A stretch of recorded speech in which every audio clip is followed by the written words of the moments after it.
100 যদি আপনি এখানে দিয়ে থাকেন আর নিচে দিচ্ছেন হলো 150, তাহলে 150 যদি নিচে থাকে কিন্তু এখানে তো আপনার বাড়তি আছে আরো 1 ইঞ্চি, কারণ আপনার গাড়ির চাকা যখন আইসা লাগবে তখন তো আপনার এটাতে লেগে গেলে তো আপনার এটা ভেঙে যাবে। গাজীপুরে উন্নয়ন ও সবুজায়নের অগ্রযাত্রা অব্যাহত।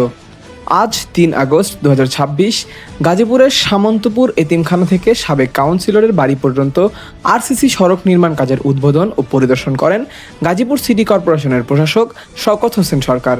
এরপর তিনি কলের বাজারের 60 ফুট প্রশস্ত সড়কের নির্মাণ কাজ পরিদর্শন করেন। এটা তো আপনার 4 ফিট আছে না? তিনি জানান, নিমতলী থেকে কলের বাজার হয়ে জয়দেবপুর শিববাড়ি বিআরটিএ স্টেশন পর্যন্ত এই সড়ক নির্মাণ করা হবে। আধুনিক ডিভাইডার, নান্দনিক ল্যাম্পপোস্ট, ফুলের গাছ ও সৌন্দর্য বর্ধনের মাধ্যমে এটি গাজীপুরের অন্যতম দৃষ্টিনন্দন সড়কে পরিণত হবে। আমরা এগুলোকে উচ্ছেদ করে এখানে সৌন্দর্য বর্ধনের কাজ করব।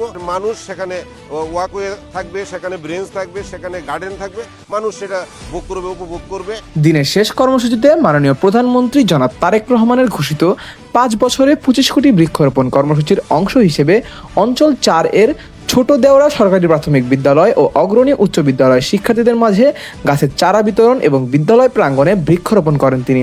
পরে সামন্তপুর এতিমখানার সামনে প্রতীকী বৃক্ষরোপণের মাধ্যমে বিভিন্ন এলাকায় সবুজায়ন কর্মসূচির উদ্বোধন করেন। উন্নয়ন, পরিবেশের সংরক্ষণ এবং আধুনিক গাজীপুর গড়ার লক্ষ্যে ধারাবাহিকভাবে এগিয়ে চলছে গাজীপুর সিটি কর্পোরেশনের কার্যক্রম।